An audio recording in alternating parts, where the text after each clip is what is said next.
Hello and happy Thursday. Welcome to today's live level up conversation.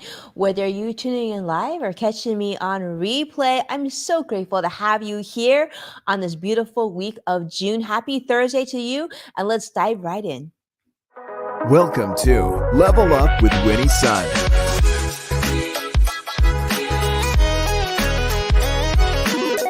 Market updates. Speed round. Award-winning financial pro. And now, get ready. I present to you Level Up with Winnie Sun.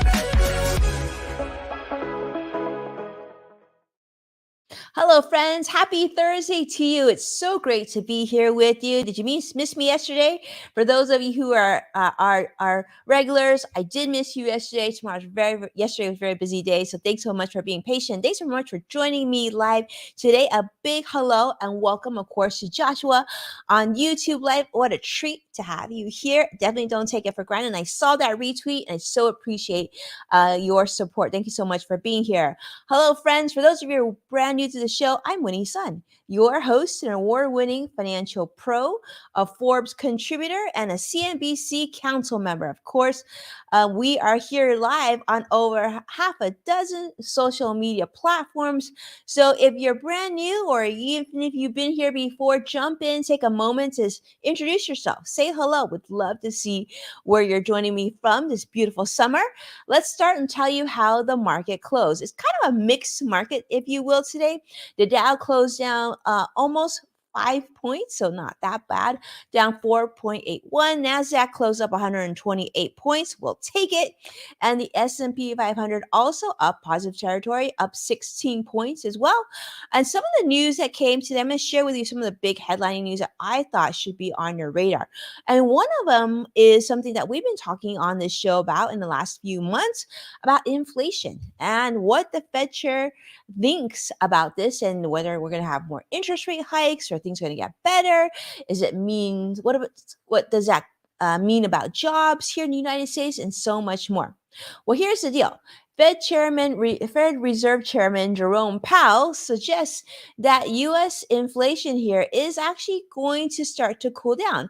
In fact, he says that it might start cooling down without even significant job losses, which is really good because that was sort of the talk that things are just getting so overly heated. And of course, wage hikes and raises and whatnot that many Americans would need to lose their jobs to help inflation cool down. But Fed Reserve Chairman has said this week that is probably not going to be the case, probably or for sure. We're going to have to keep a close eye and see how that unfolds. But he's saying that the labor market is gradually cooling by itself, which aligns to the Fed's objectives. But the economists are still sort of on the fence at that. They're saying, well, they're surprised with the strength of the labor market despite the Fed's rapid interest rate hikes. But they're also saying that this resilient labor market could lead to soft landing or even a mild recession as the Fed continues to tighten monetary policies. And of course, two more interest rate hikes are expected for this year in 2023. However, those who are on the other side of the equation say some economists are saying, I don't know about that. The strong labor market may make it harder for us to reach the Fed's 2% inflation target. You know, we're nowhere close to 2%, but they want it to be 2%. If that is to take place, well, there needs to probably be a higher unemployment rate. And that comes from Jason Furman, who is a Harvard economist.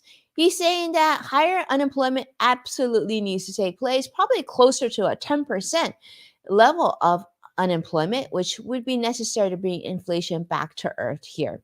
Democrats on the Senate panel support the Fed's decision to hold interest rates steady in June this month, as you know. But they're saying that there's a strong majority of Fed officials that anticipate two more rate hikes by the end of 2023. So we're going to follow that story very, very closely. We're going to continue to pay attention to where inflation is currently. Of course, we saw the decrease of the price on eggs, and that was a good thing. But we want that to be like kind of consistent across the board. I think many of us could agree that we'd like to see the price of housing come down as well, because there's still a lot of millennials and soon to be Gen Zers that want to be able to purchase that first home who really are getting priced out of today's market. All right, switcheroo over to electric vehicles. Why don't we? Because this I thought was an interesting story. Now, I drive an electric vehicle. For those of you who are watching, let me know. Do you drive an electric vehicle? Or if you don't, is this sort of on your radar? Are you planning to have an electric vehicle as your next car? But I will say this, as someone who drives an electric vehicle and has for a few years now, it is by far my most favorite car so far, just because of the way the car performs. And most importantly, because I love waking up in the morning and not having to make a stop at the gas station. I love that it's fully charged by the time I wake up. We have solar panels on the house to help charge the car. So you just feel like it's a very efficient way to live and to power transportation on a day-to-day basis, right?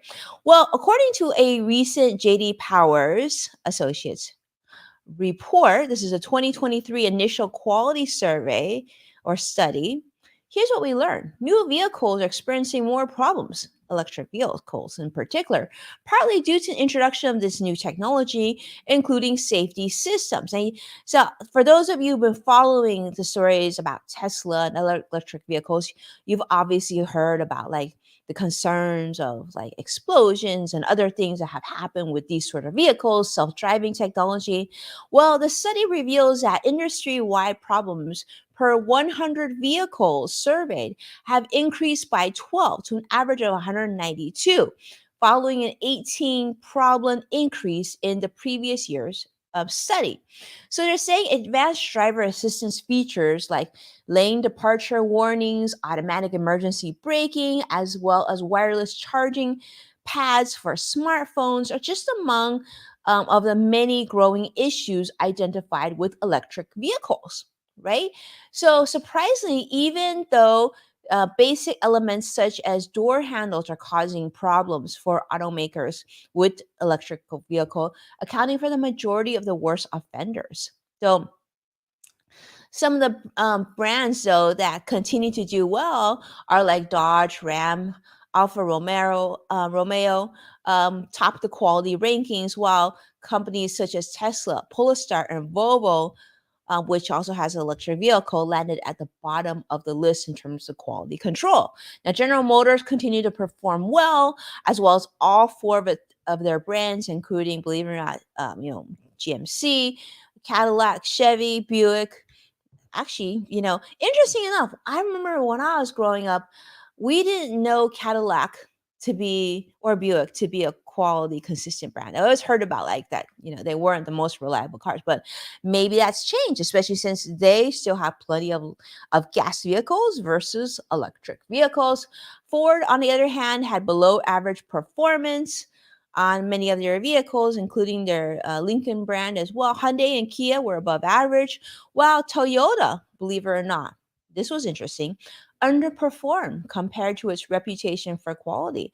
And could that be because now they're bringing on more electric vehicles? So electric vehicle makers such as Tesla, Polestar, Lucid, Rivian are not officially part of the study due to permission restrictions, but the scores were estimated based on data collected in other states. So, yeah, so I'm just curious. Do you have electric vehicle? So far, it looks like Joshua, I see CrossFit Fighter is saying most favorite car so far.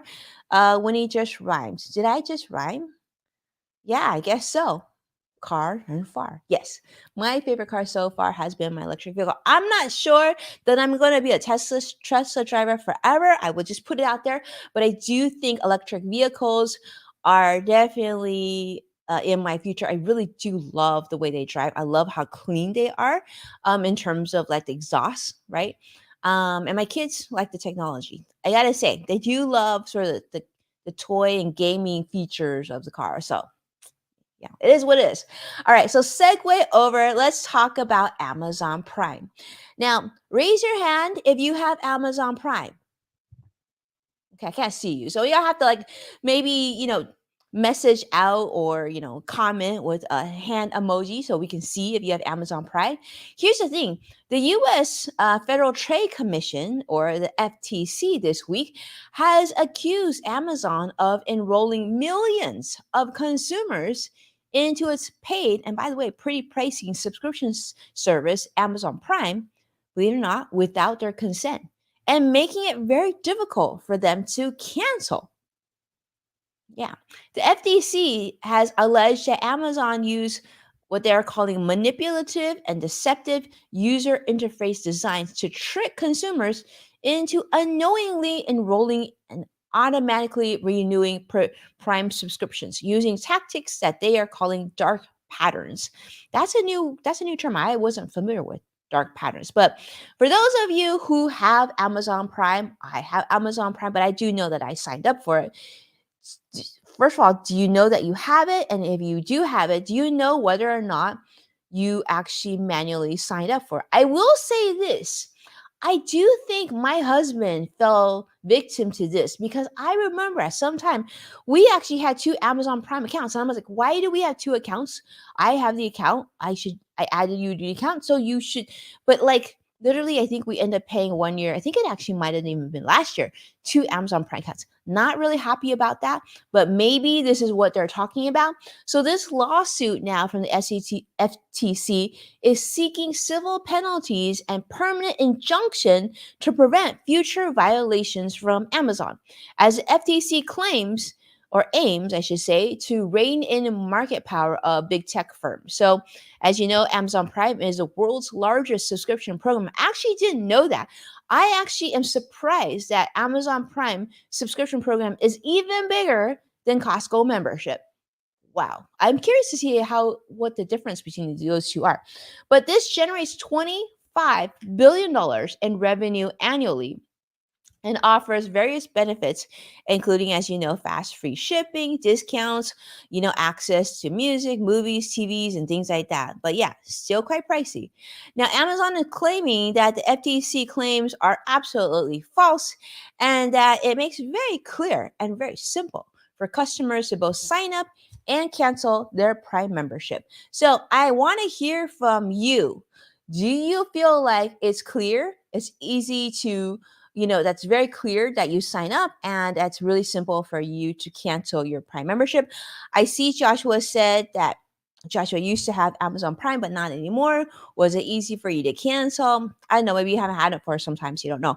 But I will say this I find concerning, and hopefully they get to the bottom of this sooner rather than later. And speaking of all things Amazon, let's talk about something else that's coming. And this is coming in July. Amazon Prime Day, my friends. Now, many of you know Amazon Prime Day. So we talked about it on the show in the past. It's a big, big thing. Well, it's approaching. It's going to be July 11th and 12th. That'll be Amazon Prime Day.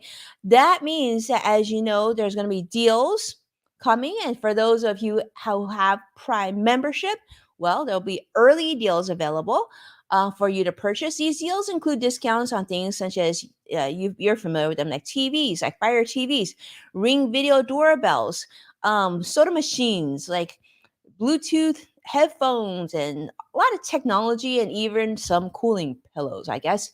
Amazon Prime has been around for some time now. It's an exclusive sale event for those that we talked about earlier who have Amazon Prime membership. But even if you don't have Amazon Prime membership, I guess you can sign up for a 30-day trial to access these deals. Very smart by Amazon, right? They're like teasing this special sale event, or like it's only for Prime members.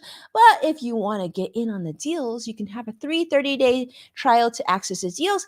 And I'm going to guess that'll help you easily auto renew after those 30 days. Very smart, very smart. I guess, other companies maybe should follow suit. I'm thinking like Costco should do the same thing for those who aren't members, right? I don't know. Just an idea. But Amazon Prime membership offers benefits like free Amazon delivery, as you know, and some of the other discounts that we talked about, even gaming. But yes, lots of deals to be had if you're in the market and something in your house is broken and you need this. But overall, I would say the best Amazon Prime deal I can share with you, and I will guarantee you I have the best deal for all of you listening. All right. The best deal for all you listening is actually to not buy anything on those 2 days on Amazon Prime Day. I know. I know. No big surprise, but yes. But if you were looking for a TV or a doorbell and everything, there's gonna be a lot of deals to be had. Some of them are gonna be 40 to 50% off, I'm hearing. So those are some things. I would say this. If you decide that you are gonna take advantage of these deals, here's my tip for you.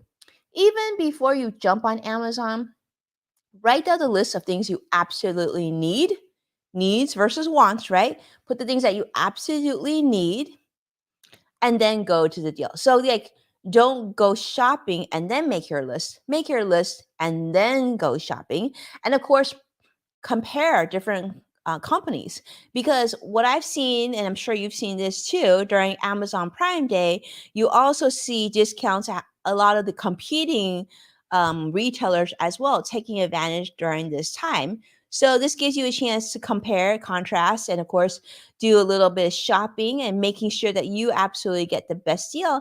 And don't forget to check out places like cashbackmonitor.com. That can give you a little bit of an extra stack to your shopping discount as well. All right. But do let me know, are you going to be participating on Amazon Prime Day? What is it that you have your eye on and radar on, and things that you're going to look for and look to buy? Or are you going to sit this one out? I like to hear from you. I appreciate you being here. Thank you so much for our esteemed audience for watching, tuning in for our Level Up Live today. If you've enjoyed this video, do me a favor and like and subscribe. And don't forget, you can find full episodes of Level Up with Winnie's Son on NASDAQ, Amazon Fire, Samsung, LG, Roku, and many other streaming platforms. And don't forget to check out Yes Factor with Winnie's Son, also on Apple Podcasts and the LinkedIn Podcast Network. Thank you so much, my friends, for your support, and we'll see you again next week. On the loop, in the loop tomorrow, we will not be doing in the loop, so we'll see you again next week. All right, take care now. Bye bye.